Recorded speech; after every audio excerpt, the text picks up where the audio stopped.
তিনি বলতেছেন, যদি কোনো বান্দা কৃতজ্ঞতার সহিত মহব্বতে আল্লাহ পাকের প্রশংসা, আল্লাহ পাকের শুকরিয়া আদায় করে, একবার শুকরিয়া আদায় করলে আল্লাহ পাক রব্বুল আলামিন তার জন্য জান্নাতের 8টি দরজাকে খুলে দেয়। হইছেন? আরেকটু জোরে বলুন না সুবহানাল্লাহ। জান্নাতের কয়টা দরজা খুলে দেয়?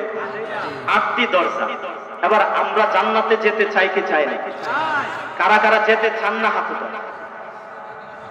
আল্লাহর বান্দারা, আসলে মনে হয় আপনাদের ঠান্ডা লাগছে নাকি?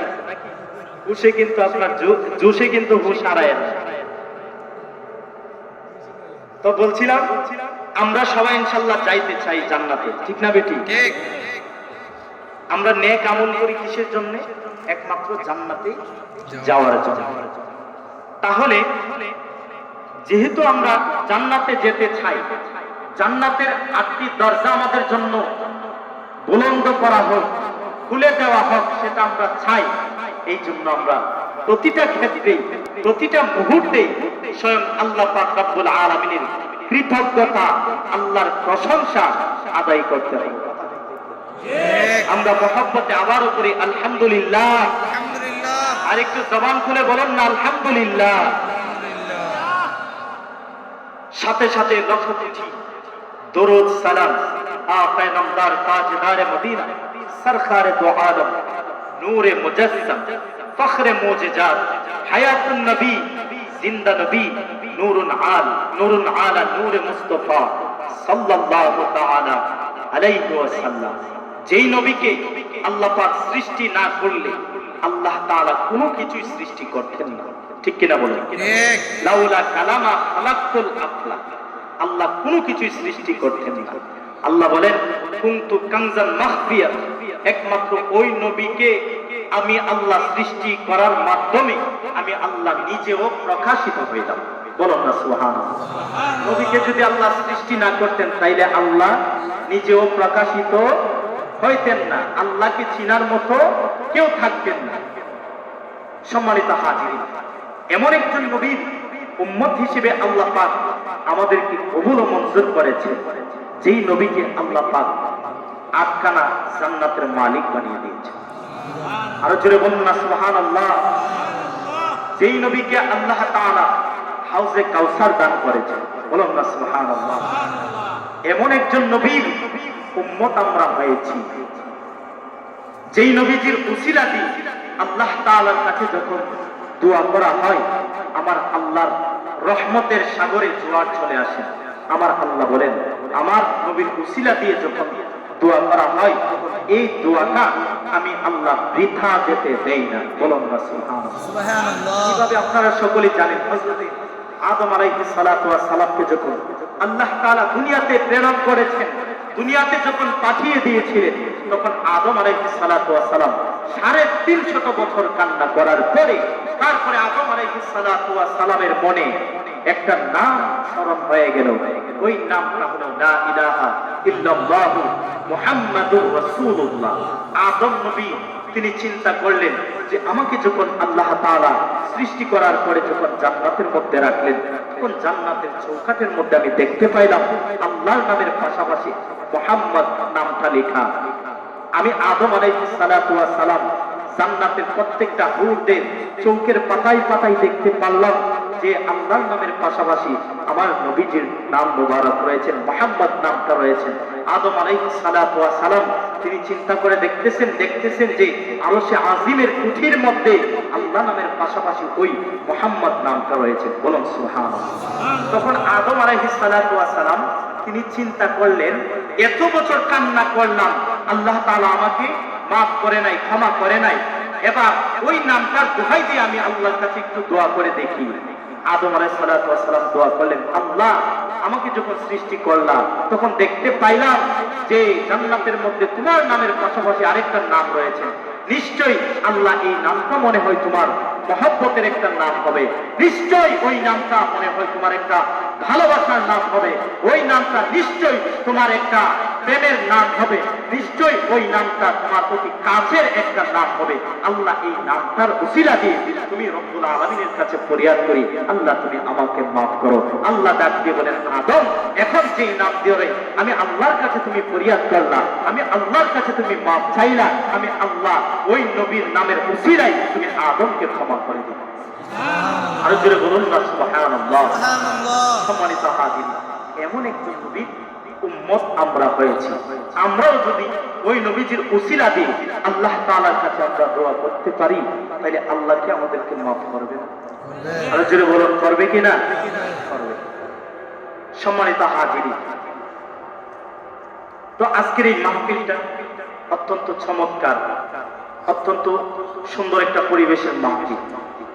অনেকে আছে মাহফিলের চতুর্পাশে দাঁড়িয়ে আছে, অনেকে দাঁড়িয়ে দাঁড়িয়ে গল্প গুজব করতেছেন, অনেকে ঘরে বসে আছে। কিন্তু বাবা, এই মাহফিলটা প্রতিদিন পাইবেন না। এই মাহফিলটা চাইলে আপনি প্রতিদিন পাবেন। এটা হলো একটা জান্নাতের বাগান। মাহফিলে বসতে সওয়াব আছে কিনা? আজকে যে আমরা এখানে বসেছি, আমাদের পূর্বপুরুষ আউলিয়া ওলাদ অন্ধকার কবরে আছে, তাদের রূহটা কিন্তু আজকে আমাদের চতুর্পাশে হাজির হয়ে গেছে। আজকে তারা আয়েশা দেখতেছেন কার আওলাদ মাহফিলের মধ্যে বসেছে, তাদের কথা কে স্মরণ করতেছেন আজকে মাহফিলের মধ্যে। যারা আজকে আসছেন, আয়েশা দেখতেছেন তাদের আউলিয়া ওলাদ মাহফিলের মধ্যে আসছেন, তারা অত্যন্ত আনন্দিত, খুশি। কেন? আমরা পূর্বপুরুষগণের জন্য দোয়া করব। এমনও হইতে পারে আজকের মাহফিলকে উসিলা করে আল্লাহ তাআলা আমাদের কবরবাসীদের কবর রাজা মাফ করতে পারে কি? আমার বাবা পারে কিনা? পারে। এই তো আপনাদের মাহফিলের পাশেই তো গুরুস্থান, আপনাদের আউলিয়া ওলাদদের অনেককে আপনারা কবরের মধ্যে নিজের হাতে শোয়া দিয়েছেন। কিন্তু এমন একটা কবর, 3.5 হাত কবর বাড়ির পাশে, কিন্তু দেখা যাচ্ছে আজকে কবরে কোন হালে কোন অবস্থায় আমাদের আউলিয়া ওলাদ আছে সেটার খবর আমরা আজকে জানি না, খবর নিতে পারি না, নেওয়ার মতো ক্ষমতা আমাদের নাই। সম্মানিত হাজিরিন, যারা কোনকুনি শীতের মধ্যে আপনারা কষ্ট করে বসেছেন, আমরা কিন্তু একদিন অন্ধকার কবরে তাদের মতো শুয়ে যাব, ঠিক কিনা বলো? কবরে যাইব কিনা? কবরে যাইব। আজকে শীত মনে করে, শীতকে কষ্ট মনে করে অনেকে আজকে ঘরের মধ্যে ঘুমাইতেছেন, রাস্তাঘাটে সময় নষ্ট করতেছেন। তো কবরে যখন চলে যাব, তখন কিন্তু কবরে শীতের পোশাক দিয়ে আমাদেরকে কবরে দিবে না, নাকি কবরে শীতের পোশাক দিবে? লেপ, কম্বল, বালিশ এগুলা দিবে কবরে? কোনো কিছুই দিবে না। শুধু একটা কাফনের কাপড় আপনাকে পরাইয়া অন্ধকার কবরে আপনাকে শোয়া দিবে। আবাদ পর্যন্ত আপনি কবরে থাকতে হবে, ঠিক কিনা বলো? আমার বাবারা, বন্ধুরা, গভীর মনোযোগ। আজকের এই মাহফিলটা অত্যন্ত গুরুত্বপূর্ণ, অত্যন্ত নিয়ামতপূর্ণময় একটা মাহফিল। যেই মাহফিলের মধ্যে আসলে গুনাহ মাফ হয়ে যায়। আল্লাহ পাক রব্বুল আলামিন বান্দার গুনাহ মাফ করে দেয়। যদি রব্বুল আলামিন বান্দার দোয়াকে কবুল করেন, তাহলে তার গুনাহগুলিকে আল্লাহ তাআলা নেকে পরিণত করে দেয়। এমন একটা মাহফিলের মধ্যে আমরা চলে এসেছি। আমার বাবারা, বন্ধুরা, গভীর মনোযোগ। এই নিয়ামতপূর্ণ রহমতপূর্ণময় মাহফিল ছেড়ে আজকে যারা বাড়িঘরের মধ্যে ঘুমাইতেছেন, কিন্তু আজকে এই নিয়ামত থেকে আপনারা বঞ্চিত। এই নিয়ামত থেকে কিন্তু আজকে আপনারা বঞ্চিত। আমরা এমন একটা মাহফিলের মধ্যে আসলাম, এই মাহফিল কিন্তু আল্লাহর রাসূল ও সাহাবায়ে কেরামদেরকে নিয়ে করেছেন, ঠিক না বেঠিক? ঠিক। সাহাবায়ে কেরামরা কিন্তু আল্লাহ রাসূল সাল্লাল্লাহু আলাইহি ওয়াসাল্লাম সাহাবায়ে কেরামদেরকে নিয়ে ওই রকম মাহফিল করেছেন, ওই রকম মজলিস করেছেন। কিন্তু আমাদের মতো মাহফিল করেন নাই, মাইক দিয়ে মাহফিল করেন নাই, প্যান্ডেল টাঙ্গায় কিন্তু সাহাবায়ে কেরামরা মাহফিল করেন নাই। সাহাবায়ে কেরামরা মাহফিল করেছেন মসজিদে নববীর মধ্যে। আমার নবী রাহমাতাল লিল আলামিন বক্তা হইয়া কুরআন থেকে আলোচনা করেছেন। সাহাবায়ে কেরামরা মসজিদে নববীর মধ্যে বসে বসে নবীর জবান থেকে আলোচনা শুনেছেন। বলুন না সুবহানাল্লাহ। আমার বাবারা, বন্ধুরা, গভীর মনোযোগ। একদিন আমার নবী রাহমাতাল লিল আলামিন সাহাবায়ে কেরামদেরকে লইয়া মসজিদে নববীর মধ্যে মাহফিল করবেন। এমন সময় কিছু কিছু সাহাবী মসজিদে নববীর মধ্যে অবস্থান করেছেন, সুন্দর করে বসেছেন। আবার কিছু কিছু সাহাবী মসজিদের আশেপাশে দাঁড়িয়ে রয়েছেন। কিছু কিছু মানুষ রাস্তাঘাটের মধ্যে বাহিরে দাঁড়িয়ে রয়েছেন। ওই সময় আমার নবী রাহমাতাল লিল আলামিন সাহাবায়ে কেরামদেরকে ডাক দিয়ে বলেন কাদ্দিমু। কি বলেন? কাদ্দিমু বলতেছেন। আমার নবী বললেন কাদ্দিমু। ও সাহাবায়ে কেরামরা, তোমরা যারা পিছনে দাঁড়িয়ে আছো, তোমরা যারা পিছনে বসে আছো, তোমাদেরকে আমি অনুরোধ করে বলি, তোমরা দয়া করে সামনের দিকে জায়গাগুলো তোমরা পূরণ করে সুন্দরভাবে একজনের কাঁধের সাথে আরেকজনের কাঁধ মিলিয়ে তোমরা সুন্দর করে বসে যাও। আল্লাহ রাসূল সাল্লাল্লাহু আলাইহি সাল্লাম দ্বিতীয়বার আবার ডাক দিলেন কাদ্দিমু। আল্লাহ রাসূল আবার বললেন, যারা আগে সামনে আসছে পিছনে তো কিছু জায়গা খালি হয়েছে। আল্লাহ রাসূল আবার বললেন কাদ্দিমু। ও সাহাবায়ে কেরামরা, পিছনে জায়গা খালি হয়েছে, তোমরা যারা দাঁড়িয়ে রয়েছে তোমরা আয়েশা আবার খালি জায়গাগুলি তোমরা পূরণ করে সুন্দরভাবে একজনের সাথে আরেকজনে কাঁধে কাঁধ মিলিয়ে তোমরা বসে যাও। সুবহানাল্লাহ।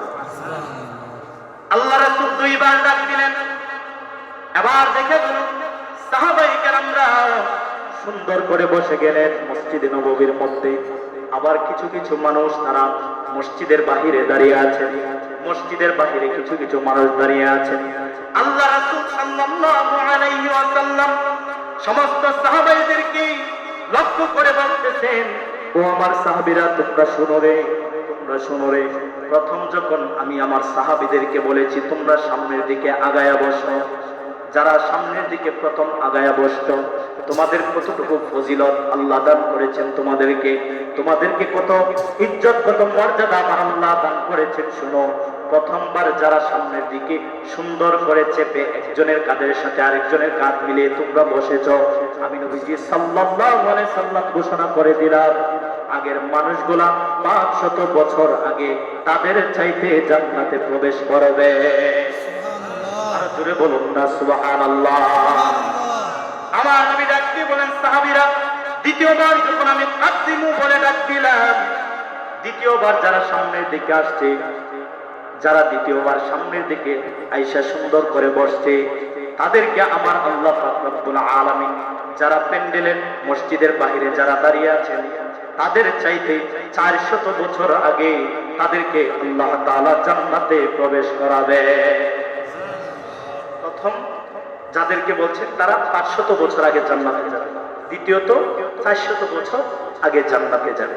যেই মাত্র এই দুইটা কথার বের তাদেরকে আল্লাহ রাসূল খুলে বলে দিলেন, তখন যারা দাঁড়িয়ে ছিলেন তারা সবাই এসে সুন্দর করে মসজিদের ভিতরে তারা কাঁধে কাঁধ মিলিয়ে সুন্দর করে বসে গেছেন।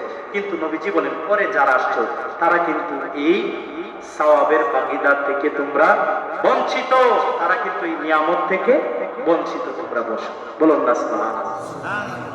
আমার নবী রাহমাতাল লিল আলামিন, দয়ার নবী, মায়ার নবী, কেমন নবীজি যখন এইভাবে সুন্দর করে মসজিদের মধ্যে মানুষদেরকে সাজাইয়া গুজাইয়া সুন্দর করে যখন সাহাবায়ে কেরামদেরকে বসালেন, তখন আমার নবী রাহমাতাল লিল আলামিন সাহাবায়ে কেরামদের দিকে লক্ষ্য করে ওয়াজ করবেন। কি করবেন?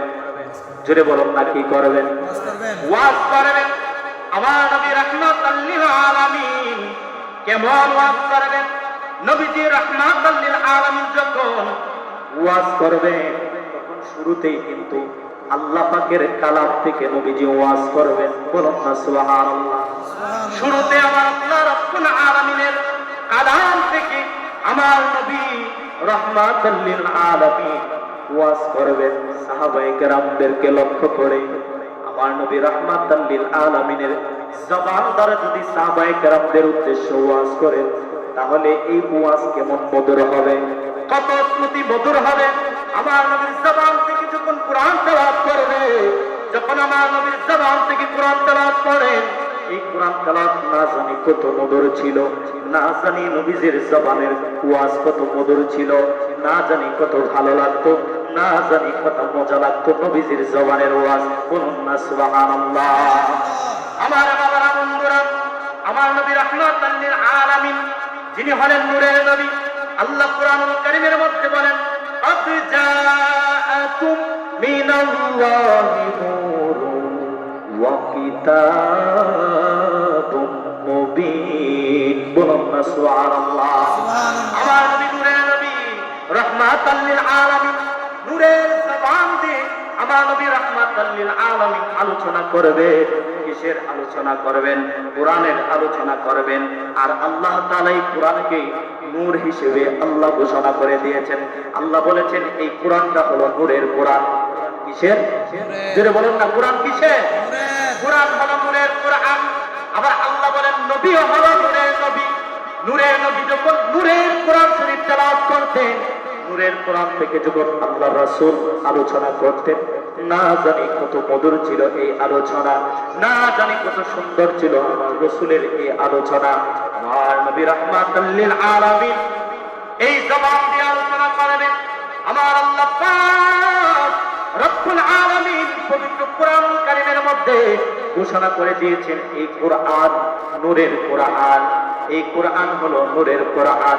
এই কোরআন তেলাওয়াত করলে আল্লাহ পাক রব্বুল আলামিন প্রতিটা হরফের বিনিময়ে বান্দার আমলনামায় 10টা করে নেকি লিখে দেয়।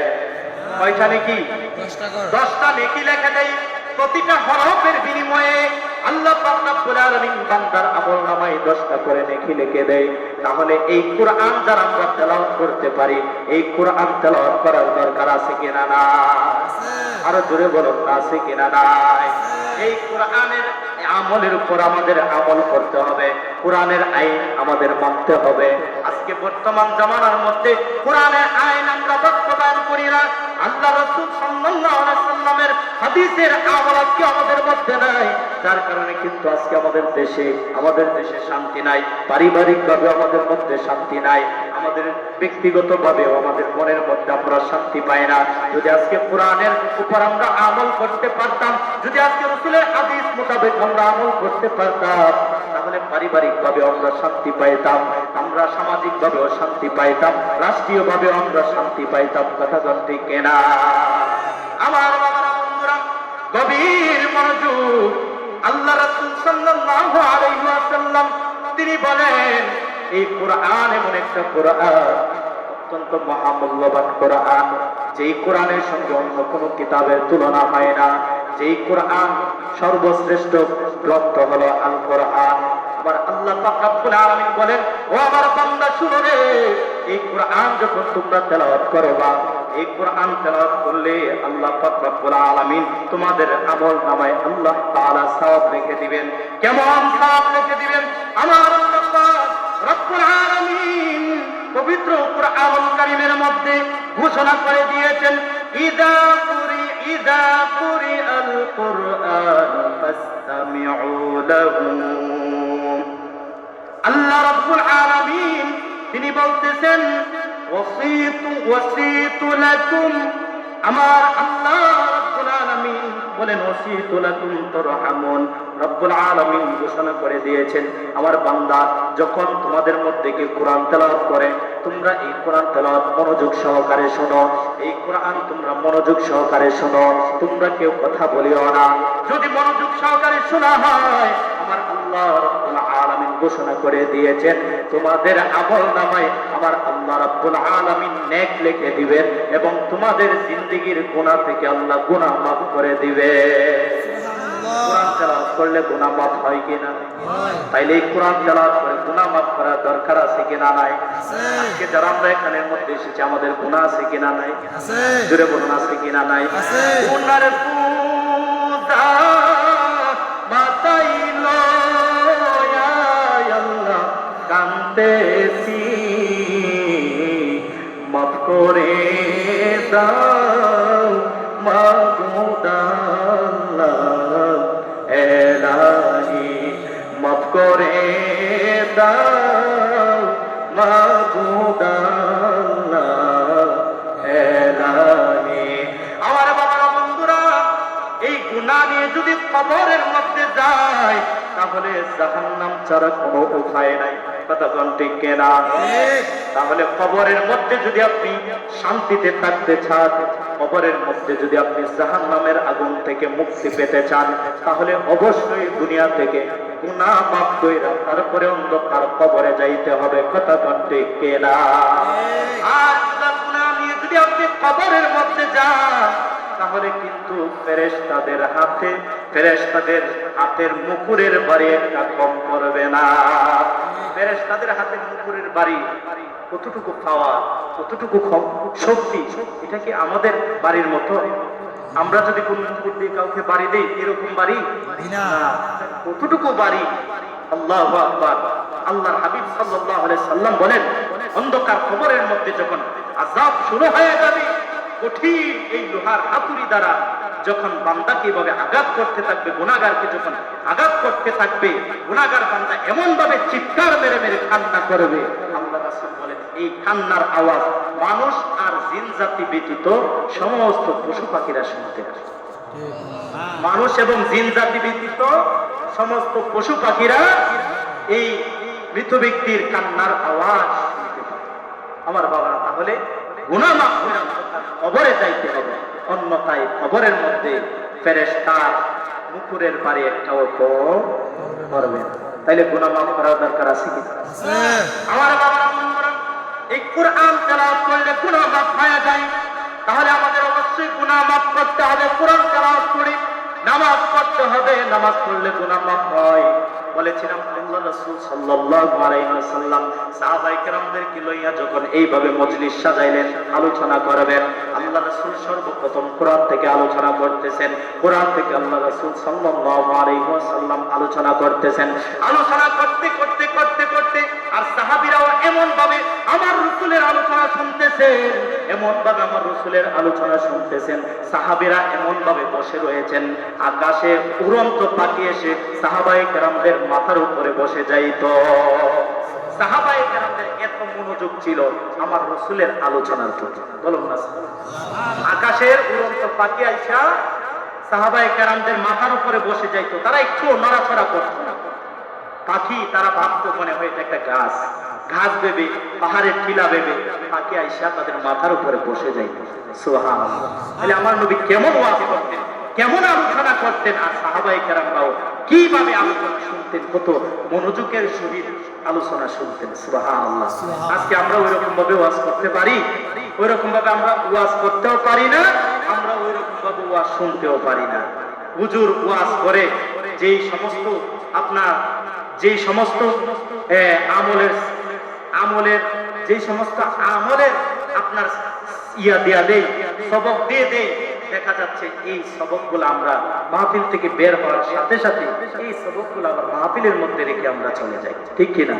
মাহফিলের কথাগুলো বের হলে, মাহফিল থেকে বের হলে কথাগুলি আমরা ভুলে যাই। অনেক মাহফিল, অনেক ওয়াজ শুনি, ওয়াজ শুনে কি লাভ হবে যদি আমাদের মধ্যে কি না হয়, যদি আমলে যদি পরিণত না হয়, তাহলে ওয়াজ করে কোনো লাভ হবে না, কোনো ফায়দা হবে না।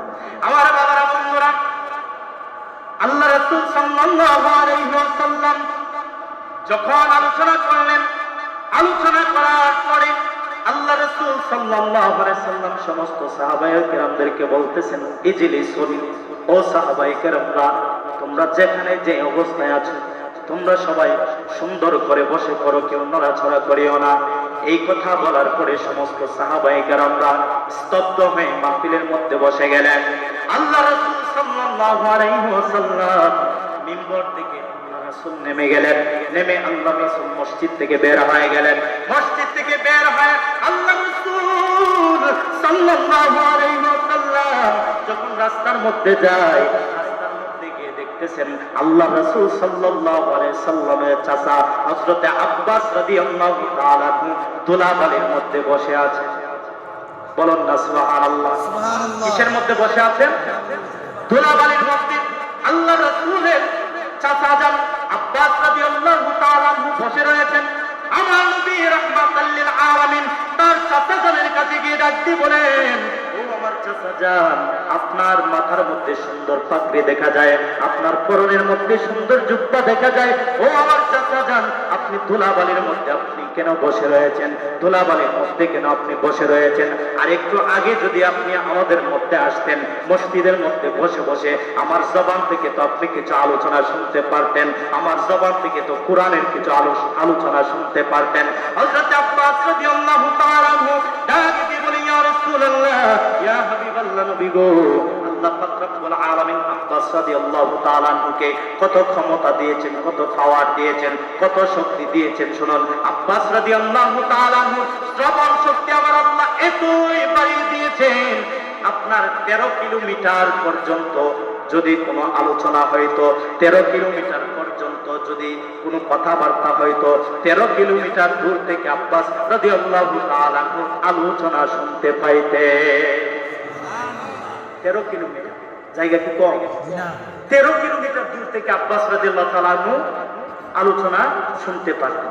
আমার নবী বলেন, ইয়া রাসূলুল্লাহ, আমি যখন বাড়িতে ছিলাম তখন আপনার আলোচনা আমি শুনতেছি, আপনার আলোচনা শুনতেছি, কিন্তু আমি আপনার সামনে মসজিদে এসে বসে আপনার নুরানি চেহারা দেখে আলোচনা শুনবো, বাড়ি থেকে রওনা দিয়েছি।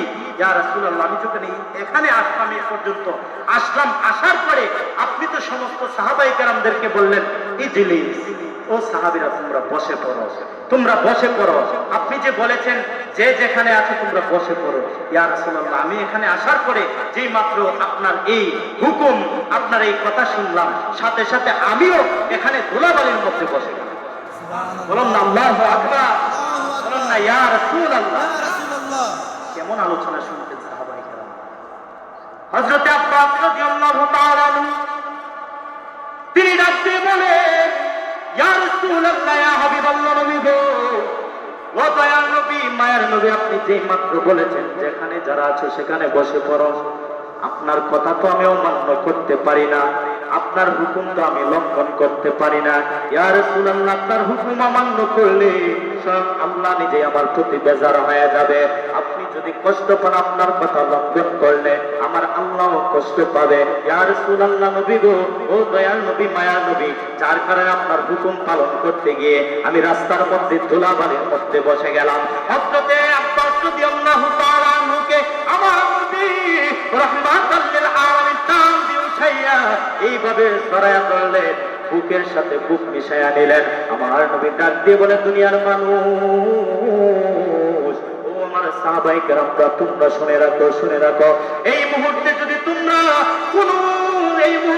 তোমরা জান্নাতি ব্যক্তি দেখতে চাও, এই মুহূর্তে যদি তোমরা জান্নাতি ব্যক্তি দেখতে চাও, তাহলে আমার নিকট চলে আসো। সাহাবায়ে কেরাম চলে গেলেন নবীর কাছে। আমার নবী ডাক দিয়ে বলেন, আমার চাচা হযরত আব্বাস রাদিয়াল্লাহু তাআলা চেহারার দিকে তাকাও। আমার আব্বাস রাদিয়াল্লাহু তাআলা কে আমি নবীজি জান্নাতের টিকিট দিয়ে দিলাম। আমার বাবা জান্নাতের টিকিট কিভাবে পেয়েছে? কথা না মেনে জান্নাতের টিকিট পেয়েছে? আমার নবীজির কথা না মেনে জান্নাতের টিকিট পাইছে না। আমার নবীর প্রত্যেকটা কথা রন্ধ্রে রন্ধ্রে সাহাবায়ে কেরামরা পালন করার তারপরে জান্নাতের টিকিট পেয়েছে। ঠিক কিনা বলি? আমার বাবারা, বন্ধুরা, আজকে আপনি আমি নিজেকে দাবি করি আমি জান্নাতি। অনেকে বলে থাকেন নামাজ পড়ি না কি হয়েছে, রোজা রাখি না কি হয়েছে, হজ করি না কি হয়েছে, যাকাত দেই না কি হচ্ছে, কিন্তু আমার তো ঈমান ঠিক আছে। বলে কিনা অনেকে? জোরে বলুন, বলে কিনা? বলে, আরে বাবা, আপনি চুরি করেন, ডাকাতি করেন, সুদ খান, ঘুষ খান, জুয়া খেলেন, নামাজ পড়েন না, রোজা রাখেন না, আবার বলেন আপনার ঈমান ঠিক আছে। আপনার ঈমানটা কেমন আছে আমরা বুঝা গেছি। কথা কোন ঠিক কিনা? আমার বাবারা, বন্ধুরা, সাহাবায়ে কেরামরা বহুত কষ্ট করে জান্নাতের টিকিট পেয়েছেন। আমার রাসূলের কথা রন্ধ্রে রন্ধ্রে পালন করেছেন। আমার আল্লাহ পাক রব্বুল আলামিন পবিত্র কোরআনুল কারীমের মধ্যে ঘোষণা করে দিয়েছেন, ওয়া মা আতাকুম রাসূলি ফাখুযু ওয়া মা নাহাকুম আনহু ফান্তাহু। আল্লাহ পাক রব্বুল আলামিন বলেন, আমার নবী রাহমাতাল লিল আলামিন, আমি আল্লাহর পক্ষ থেকে যা কিছু নিয়ে এসেছেন এইগুলোর প্রতি তোমরা আমল করো। রাসূল যেটা তোমাদেরকে বলেছেন সেটা তোমরা পালন করো। যেই সমস্ত কাজ থেকে তোমাদেরকে নিষেধ করেছেন ওই সমস্ত কাজ থেকে তোমরা বিরত থাকো। বলুন না সুবহানাল্লাহ। সাহাবায়ে কেরামদেরকে যখন আমার রাসূল সাল্লাল্লাহু আলাইহি ওয়াসাল্লাম আমলের সবক যখন দিতেন, আমলের যখন কোনো তাগিদ দিতেন, তখন সেই আমলটা সাহাবায়ে কেরামরা তারা আমলটাকে নিয়ে তারা একজন আরেকজন প্রতিযোগিতা শুরু করে দিত, কার আগে কে এই আমলটা শক্তভাবে করবে, কার আগে কে আমলটা শক্তভাবে ধরে রাখবে, কার আগে কে এই আমলটা মহব্বতের সহিত পালন করবে, কার আগে কে এই আমলটা তারা খুব সুন্দরভাবে রাসূলের কথা মোতাবেক তারা পালন করবে। এইভাবে তারা প্রতিযোগিতা করে নিত। আজকে আল্লাহ রাসূল সাল্লাল্লাহু আলাইহি ওয়াসাল্লাম আমাদেরকে ঘোষণা করে দিয়েছেন, ও আমার উম্মত তোমরা শোনো রে, তোমরা নামাজ পড়ো, রোজা রাখো, হজ করো, যাকাত দাও, সত্য কথা বলো, সুদ খায়ো না, ঘুষ খায়ো না। কিন্তু আজকে দেখা যাচ্ছে আল্লাহ রাসূলের কথার দিকে আমরা নাই, আল্লাহ রাসূলের কথার দ্বার আমরা দাঁড়ি না, কিন্তু দেখা যাচ্ছে আমরা শয়তানের পথে চলি। কথা কোন ঠিক কিনা? আজকে আমরা কিসের পথে চলি? আমরা কিন্তু আজকে শয়তানের পথে চলি। আল্লাহ রাসূল যেইগুলো আমাদেরকে আদেশ করেছেন এইগুলো অবশ্যই আমাদের পালন করতে হবে। যদি রাসূলের কথা মোতাবেক আপনি চলতে পারেন, তাহলে সাহাবায়ে কেরামদের মতো আপনি জান্নাতি ব্যক্তি হয়ে যাবেন। আল্লাহ রাসূল আমাদেরকে বলেছেন, আমার উম্মত তোমরা সুদ খায়ো না, কিন্তু দেখা যাচ্ছে আমরা সুদ ছাড়ি না। ঠিক না বেঠি? সুদ খাইলে এই সুদের গুনাহ আছে কিনা নাই? সুদের গুনাহ কত ভয়ানক, কত জঘন্যতম সুদের গুনাহ। আজকে বর্তমান জামানায় প্রতিটা মহল্লায় প্রতিটা এলাকায় দেখবেন বেশিরভাগ কিন্তু মা বোনরা সুদ লাগে। ঠিক না বেটি? মা বোনরা কিন্তু বেশিরভাগ। কিন্তু বাবা, সুদের অনেক জঘন্যতম অপরাধ, জঘন্যতম গুনাহ সুদের একটা গুনাহ। আর আপনার হাদিসের মধ্যে আছেন, কোন সন্তান যদি আপন মায়ের সাথে আপনার 70 বার জিনার কাজে লিপ্ত হয়, 70 বার জিনার কাজে যদি আপন মায়ের সাথে লিপ্ত হয়, যেই রকম জঘন্যতম অপরাধ, যেই রকম জঘন্যতম গুনাহ সুদের একটা গুনাহ। জোরে বলুন না নাউজুবিল্লাহ। সুদের একটা গুনাহ কত ভয়ানক। তাইলে এই সুদ আমরা ছাড়তে হবে। ঠিক না বেটি? সুদ ছাড়বো না ধরবো? আপনাদের আওয়াজে বোঝা যায় মনে হয় সুদকে ধরতে হবে। সুদ থেকে বিরত থাকতে হবে কিনা? জোরে বলো, সুদ থেকে বিরত থাকতে হবে কিনা? সুদ থেকে বিরত থাকতে হবে। বাবা, সুদ অত্যন্ত ভয়ঙ্কর। আমার আল্লাহ পাক রব্বুল আলামিন বলেন, আহাল্লাল্লাহু বাইআ ওয়া হাররামার রিবা।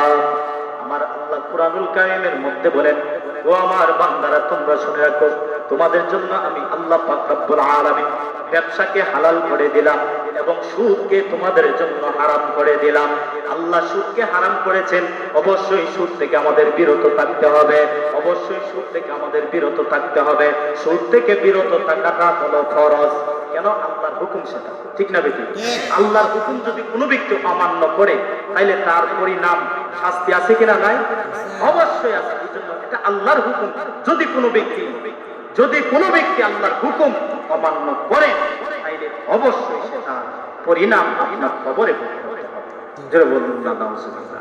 সবাই একটু মহব্বতে দুরূদ শরীফ পড়ুন। আল্লাহুম্মা সাল্লি আলা সাইয়্যিদিনা মাওলানা মুহাম্মাদ ওয়া আলা সাইয়্যিদিনা মাওলানা। আর একটু মহব্বতের আওয়াজে পড়ুন। আল্লাহুম্মা সাল্লি আলা সাইয়্যিদিনা মাওলানা মুহাম্মাদ ওয়া আলা আলি সাইয়্যিদিনা মাওলানা মুহাম্মাদ। আমি তোমার প্রেমের ভিখারি ইয়া রাসূলুল্লাহ, আমি তোমার প্রেমের ভিখারি। বলো, আমি তোমার প্রেমের ভিখারি ইয়া রাসূলুল্লাহ, আমি তোমার প্রেমের ভিখারি ইয়া রাসূলুল্লাহ, ইয়া হাবিবাল্লাহ, আমি তোমার। তোমারি প্রেমে গো রাসূল নাই যে তুলনা, নাই যে তুলনা গো রাসূল নাই যে তুলনা। তোমারি প্রেমের গো রাসূল নাই যে তুলনা, নাই যে তুলনা গো রাসূল নাই যে তুলনা। তোমার প্রেমে জিন্দা হইল উস্তুনে হামনা ইয়া রাসূলুল্লাহ। আমি তোমার প্রেমের ভিখারি, জবান খুলে আমি তোমার প্রেমের ভিখারি ইয়া রাসূলুল্লাহ। আমি তোমার প্রেমের ভিখারি ইয়া রাসূলুল্লাহ ইয়া হাবিবাল্লাহ। আমি তোমার তোমারি প্রেমে গো আমার কলি জয়ঙ্গার, কলি জয়ঙ্গার গো রাসূল কলি জয়ঙ্গার। তোমারি প্রেমে গো আমার কলি জয়ঙ্গার, কলি জয়ঙ্গার গো রাসূল কলি জয়ঙ্গার। দেখা দিয়া শান্ত করো সাকি কৌসার ইয়া রাসূলুল্লাহ। আমি তোমার প্রেমের ভিখারি, বলুন আমি তোমার প্রেমের ভিখারি ইয়া রাসূলুল্লাহ। আমি তোমার প্রেমের ভিখারি ইয়া রাসূলুল্লাহ ইয়া হাবিবাল্লাহ। আমি তোমার প্রেমের ভিখারি। সবাই বলুন মারহাবা। আমারে বাবারা বন্ধুরা গভীর মনোযোগ, অল্প কয়েকটা কথা বলে ইনশাআল্লাহ আলোচনা শেষ করে দিব। আমার নবী রাহমাতুল লিল আলামিন আমাদেরকে যে সমস্ত জিনিসের প্রতি আদেশ করেছেন ওই জিনিসগুলো আমাদের পালন করতে হবে, ওই জিনিসের প্রতি আমাদের আমল করতে হবে। যেই জিনিস থেকে আমাদেরকে নিষেধ করেছেন ওই জিনিস থেকে আমাদের বিরত থাকতে হবে। কথা গান ঠিক না? ওই জিনিস থেকে বিরত থাকলে হবে না। আর যে সমস্ত জিনিসের প্রতি আদেশ করেছেন ওই সমস্ত জিনিসের প্রতি শুধু আমল করলে হবে না, পাশাপাশি কিন্তু আমার রাসূলের প্রতি মহব্বত থাকতে হবে, আমার রাসূলের প্রতি ভালোবাসা থাকতে হবে। যদি রাসূলের প্রতি মহব্বত ভালোবাসা না থাকে তাহলে এই নামাজ পড়ে কোনো লাভ হবে না, এই নামাজ পড়ে কোনো লাভ হবে না, রোজা রাখলে কোনো লাভ হবে না, দাড়ি রাখলে কোনো লাভ হবে না, টুপি পরলে কোনো লাভ হবে না, পাগড়ি পরলে কোনো লাভ হবে না, জুব্বা পরলে কোনো লাভ হবে না যদি রাসূলের মহব্বতে আপনি না করেন। কথা কোন ঠিক কিনা? আমল করতে হবে, আমার রাসূলের মহব্বতে আমল করতে হবে, আমার রাসূলের ভালোবাসায় আপনি আমল করতে হবে, তবে আপনার প্রতি আমার রাসূল খুশি হয়ে যাবে।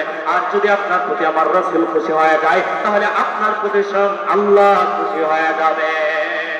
আমার বাবারা বন্ধুরা গভীর মনোযোগ দেখেন, সাহাবায়ে কেরামরা যেমন ভাবে আল্লাহর রাসূলের আদেশ নিষেধ যেমন ভাবে তারা পালন করেছে তেমন ভাবে কিন্তু আমার রাসূলকে মহব্বত করেছেন, ভালোবেসেছেন, তেমন ভাবে কিন্তু তারা হৃদয়ের গভীর থেকে আমার রাসূলকে মহব্বত করেছেন, ভালোবেসেছেন। আল্লাহর রাসূল সাল্লাল্লাহু আলাইহি ওয়াসাল্লামের একজন সাহাবী ছিলেন যার নাম হলো হযরত জুলাইবিব রাদিয়াল্লাহু তাআলা। নাম কি? হযরত জুলাইবিব রাদিয়াল্লাহু তাআলা।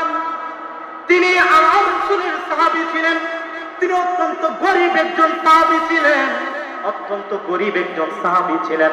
আমার রাসূলকে কত মহব্বত করেছেন, কত ভালোবেসেছেন, যার কারণে সাহাবীর দাম আল্লাহ বাড়িয়ে দিয়েছেন। সাহাবায়ে কেরামদের ব্যাপারে আল্লাহ কুরআন কারীমে ঘোষণা করে দিয়েছেন রাদিয়াল্লাহু আনহুম ওয়া রাদু আন। জোরে বলেন সুবহানাল্লাহ। আল্লাহ বলেছেন সাহাবায়ে কেরামদের প্রতি আমি আল্লাহ রাজি এবং খুশি, এবং আল্লাহর প্রতিও সাহাবায়ে কেরামরা রাজি এবং খুশি। কথা ঠিক কিনা? তাহলে আল্লাহ সাহাবায়ে কেরামদের প্রতি কেমন ভাবে খুশি হয়েছেন, সাহাবায়ে কেরামরা কেমন আমল করেছেন, কিভাবে আল্লাহকে খুশি করেছেন, সাহাবায়ে কেরামরা কি আমল করে আল্লাহকে খুশি করেছেন। আল্লাহর পেয়ারা হাবিব সাল্লাল্লাহু আলাইহি ওয়াসাল্লাম সাহাবায়ে কেরামদের ব্যাপারে আল্লাহর রাসূল সাল্লাল্লাহু আলাইহি সাল্লাম বলেন, আসহাবি কান নুজুম, আমার সাহাবায়ে কেরামদের কত দাম, কত মর্যাদা। এক একজন সাহাবী আকাশের এক একটা তারকার মতো মর্যাদা। বলুন সুবহানাল্লাহ। আল্লাহর রাসূল সাহাবায়ে কেরামদেরকে মর্যাদা দিয়েছেন, সম্মান দিয়েছেন, ইজ্জত দিয়েছেন। আমার আল্লাহ সাহাবায়ে কেরামদের প্রতি রাজি এবং খুশি হয়েছেন। আর সাহাবায়ে কেরামরা কেমন ভাবে আল্লাহকে রাজি খুশি করেছেন দেখেন। হযরত সুলাইব রাদিয়াল্লাহু তাআলা আনহু, তিনি একজন গরীব সাহাবী ছিলেন। হযরত সুলাইব রাদিয়াল্লাহু তাআলা আনহু, তার পরনের মধ্যে সিরা জামা, ভালো একটা জামা কেনার মতো তার নিকট কোনো টাকা পয়সা নাই। পায়ের মধ্যে দুইটা জুতা পরার মতো তার মধ্যে কোনো টাকা পয়সা নাই। জুতা কেনার মতো তার মধ্যে কোনো টাকা পয়সা নাই। হযরত সুলাইব রাদিয়াল্লাহু তাআলা আনহুকে একদিন আমার নবী রাহমাতুল লিল আলামিন বলতেছেন, ও সুলাইবি, তুমি কি বিয়ে করবা না? বলুন না আল্লাহু আকবার। ও সুলাইবি, তুমি কি বিয়ে করবা না? সুলাইবি ডাকতে বলেন, ইয়া রাসূলুল্লাহ, নবী গো, ও দয়ার নবী, মায়ের নবীজি, আমি কিভাবে বিয়ে করব? আমার কাছে কাকে বিয়ে দেবে? কারণ আমি তো অনেক গরীব, আমি তো অনেক গরীব। আমার ভালো জামা নাই, ভালো পোশাক পরার মতো আমার কাছে টাকা পয়সা নাই, দুইটা পায়ের স্যান্ডেল পরার মতো আমার টাকা পয়সা নাই। ইয়া রাসূলুল্লাহ, আমার কাছে কার মেয়েকে বিয়ে দেবে? আমার নবী রাহমাতাল লিল আলামিন সুলাইবির জন্য একজন রাজার একজন মেয়েকে প্রস্তাব দিলেন। রাজার একজন মেয়েকে প্রস্তাব দিলেন জুলাইবিবের জন্য। যেই মাত্র আল্লাহর রাসূল সাল্লাল্লাহু আলাইহি সাল্লাম রাজার মেয়েকে জুলাইবিবের জন্য প্রস্তাব দিলেন, দেওয়ার পরে এই রাজার, ওই রাজা এবং রানী, তারা স্বামী স্ত্রী উভয়জন কিন্তু তারা স্বীকৃতি দেন নাই। তারা উভয়জন এই জুলাইবিবের কাছে তাদের মেয়েকে বিয়ে দিবে না। এই প্রস্তাব তারা না করে দিলেন। এই প্রস্তাবকে তারা বাতিল করে দিলেন, ফিরিয়ে দিয়ে দিলেন। যেই মাত্র এই প্রস্তাব ফিরিয়ে দিলেন, ফিরিয়ে দেওয়ার পরে দেখা যাচ্ছে ঘর থেকে ওই মহিলাটা জুলাইবিবের প্রস্তাব শুনলেন। অন্য একজন সাহাবীকে দিয়া বিয়ার প্রস্তাব যখন পাঠাইলেন, তখন প্রস্তাব এই মহিলাটা ভিতর থেকে শুনতে পাইলেন। যেই মাত্র তাদেরকে তার দরবার থেকে তাড়িয়ে দিলেন। যাওয়ার পরে মহিলাটা তার আব্বা আম্মার কাছে চলে আসলেন। আয়েশা রাজি বলতেছেন, ও আমার আম্মা, ও আমার আব্বা, আপনারা তার প্রস্তাবকে ফিরিয়ে দিতে পারেন, কিন্তু এই প্রস্তাবটা আল্লাহর রাসূল কিন্তু দিয়ে পাঠিয়েছেন। একজন সাহাবী হযরত জুলাইব রাদিয়াল্লাহু তাআলা আনহু, তিনি কিন্তু এত সাধারণ একজন সাহাবী না, সাধারণ একজন সাহাবী না। ও আমার আব্বা আম্মা, যদিও আপনারা এই প্রস্তাবে রাজি না হন, কিন্তু আমি মেয়ে জুলাইবের কাছে বিয়ে বসতে রাজি হয়ে গেলাম। আমি জুলাইবের কাছে বিয়ে বসতে রাজি হয়ে গেলাম। ও আমার আব্বা আম্মা, আপনারা থাকেন আপনাদের জায়গার মধ্যে, আমি আমার দয়াল নবীর কাছে চলে যাই। জুলাইবিবের সাথে যেন আমাকে বিয়েটা দয়াল নবী পড়ায় দেন। ওই মেয়েটা আমার নবীর দরবারে গেলেন। যাওয়ার পরে বলতেছেন, ইয়া রাসূলুল্লাহ, ইয়া হাবিবাল্লাহ, নবী গো, জুলাইবিবের সঙ্গে আমাকে আপনি বিয়েটা পড়ায় দেন। আমার নবী রাহমাতাল লিল আলামিন নিজেই জুলাইবিবের সঙ্গে ওই মেয়েটার বিয়ে পড়ায়া দিলেন। বিয়ে পড়িয়ে যাওয়ার পরে অল্প কিছুদিন গেলেন। অল্প কিছুদিন যাওয়ার পরে এমনিতে দেখা যাচ্ছে উহুদের যুদ্ধের ডাক পড়ে গেল। উহুদের যুদ্ধের ডাক পড়ে গেল। উহুদের যুদ্ধের ডাক যখন পড়ে গেল, হযরত সুলাইব রাদিয়াল্লাহু তাআলা আনহু, অত্যন্ত গরীব সাহাবী সুলাইব রাদিয়াল্লাহু তাআলা আনহু, দয়াল নবীকে গিয়ে বলেন, ইয়া রাসূলুল্লাহ, ইয়া হাবিবাল্লাহ, নবী গো, ও দয়াল নবী, মায়ার নবী, আমাকে যুদ্ধের ময়দানে যাওয়ার জন্য অনুমতি দেন। আমি যুদ্ধের ময়দানে গিয়ে যুদ্ধ করব। এক পর্যায়ে কাকুতি মিনতি শুনে যেই মাত্র জুলাইবিবকে আমার নবীজি যুদ্ধে যাওয়ার জন্য অনুমতি দিলেন, যেই মাত্র জুলাইবিব যুদ্ধের ময়দানে গেলেন, উহুদের যুদ্ধে যাওয়ার পরে এই জুলাইব রাদিয়াল্লাহু তাআলা আনহু অল্প কয়েকদিন হইছে খালি রাজার মেয়েকে বিয়ে করছেন। অল্প কয়েকদিন তার স্ত্রীকে তার বাড়িতে রেখে যুদ্ধের ময়দানে গিয়ে আল্লাহর রাসূলের প্রেমে যুদ্ধ করতে করতে এক পর্যায়ে হযরত জুলাইব রাদিয়াল্লাহু তাআলা আনহু শহীদ হয়ে যায়। এই জুলাইব রাদিয়াল্লাহু তাআলা আনহু যেই মাত্র উহুদের ময়দানে শহীদ হয়ে গেলেন, যুদ্ধ শেষে আমার নবী রাহমাতাল লিল আলামিন এই জুলাইব রাদিয়াল্লাহু তাআলা আনহুকে খুঁজতেছেন। সাহাবায়ে কেরামদেরকে বলতেছেন, আমার জুলাইবের লাশটা কোথায়? জুলাইবের লাশটা কোথায়? আমি তো দেখতে পাচ্ছি না। সাহাবায়ে কেরামরা খোঁজ করতে এক জায়গার মধ্যে গিয়ে দেখতেছেন জুলাইবের লাশটা পড়ে আছেন।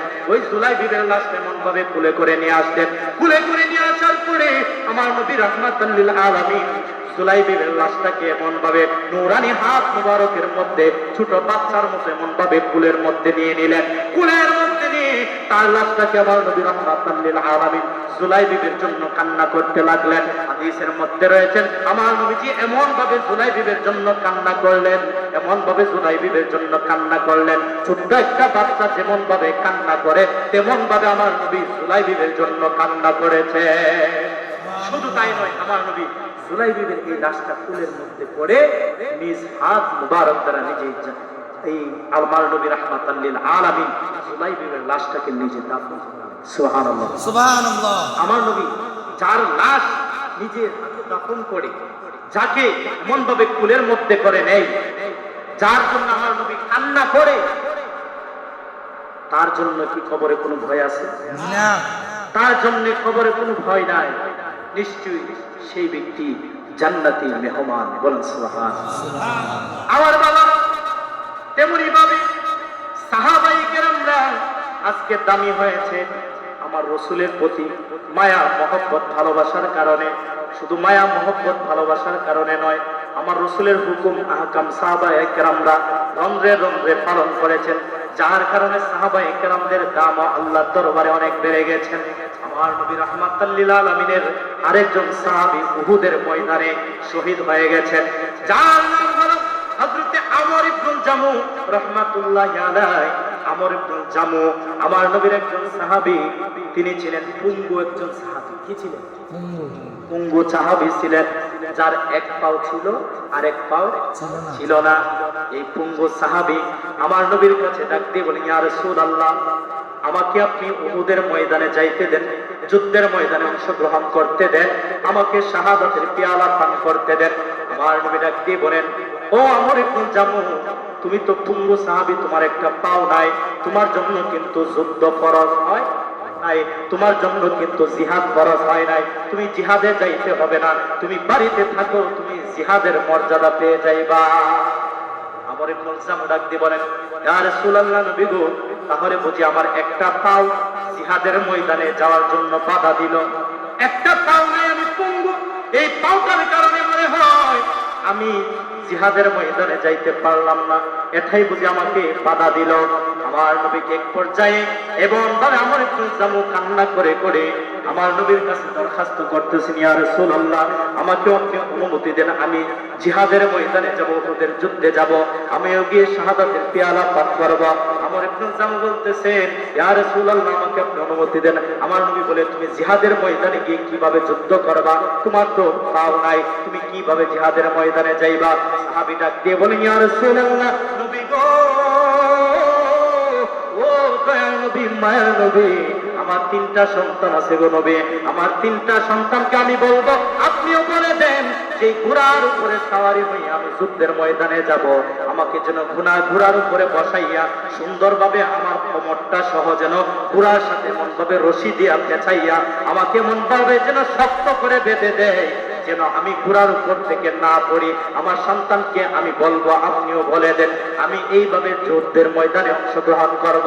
যেই মাত্র সুলাইবিব রাদিয়াল্লাহু তাআলা আনহু, হযরত আমর ইবনুল জামু রাদিয়াল্লাহু তাআলা আনহু, তিনি তার সন্তানদের কাছ থেকে বলতেছেন, সন্তানেরা এমন ভাবে আমাকে ঘোড়ার মধ্যে সুন্দর করে বেঁধে দাও।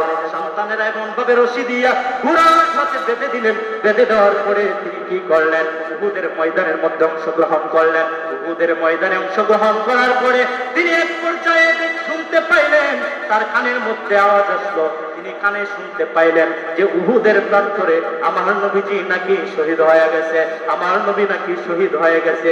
এই খবরটা তার কানের মধ্যে যেই মাত্র পৌঁছলো, এই পুঙ্গু সাহাবী হযরত আমর ইবনুল জামু রাদিয়াল্লাহু তাআলা আনহু তিনি ডাক দিয়ে বলে, আমার নবী শহীদ হয়ে গেছেন উহুদের ময়দানে, আমি তো আর দুনিয়াতে থেকে লাভ নাই, আমি কার জন্য দুনিয়াতে বেঁচে থাকবো?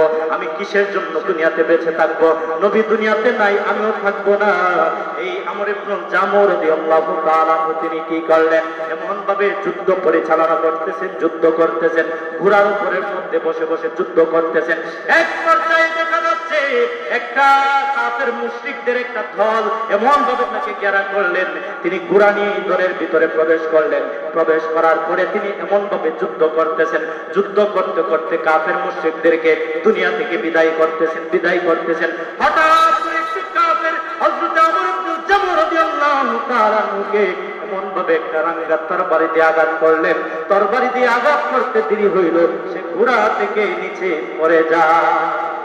যখন নিচে পড়ে যাওয়ার পরে দেখা যাচ্ছে এক কাফের আইসা নবীর সাহাবী আমর ইবনে জামূহ রাদিয়াল্লাহু তাআলা এমনিতে একটা পা নাই, আরেকটা পায়ের মধ্যে এসে এমন ভাবে আঘাত করল, তরবারি দ্বারা আঘাত করলো, আরেকটা পা দুখণ্ডিত করে ফেলে দিল। এমন ভাবে আমর ইবনে জামূহ রাদিয়াল্লাহু তাআলা যুদ্ধ করে এই উহুদের প্রান্তরে শহীদ হয়ে গেল। বলুন না সুবহানাল্লাহ। কেন শুনতে পেলেন আমার নবী শহীদ হয়ে গেছে? নবী দুনিয়াতে নাই, কাফের মুশরিককে শহীদ করে ফেলেছে।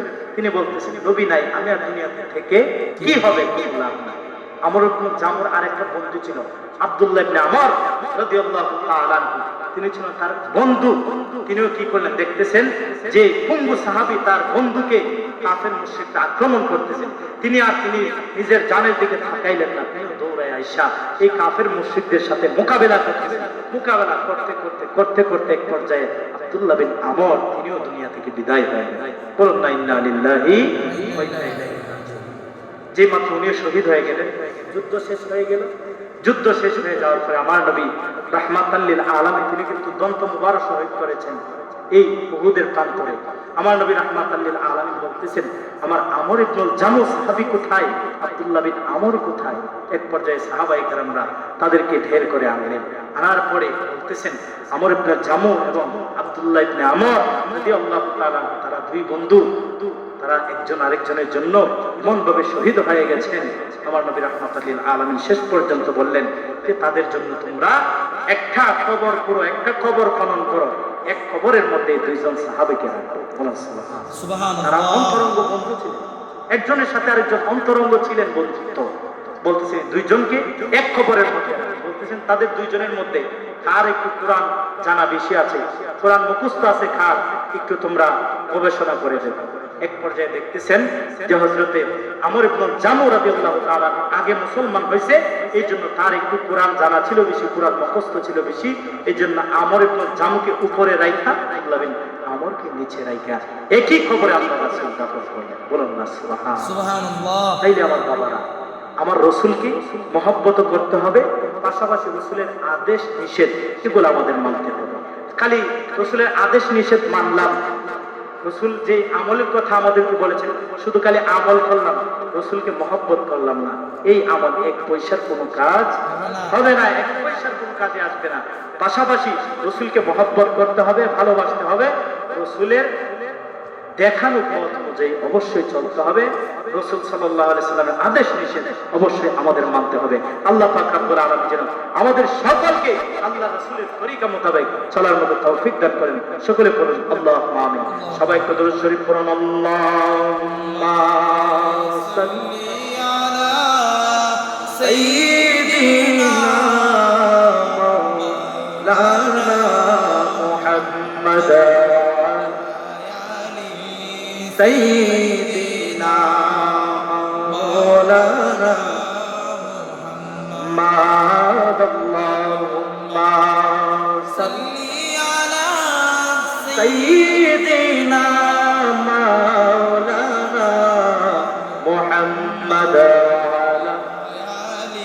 سيدنا مولانا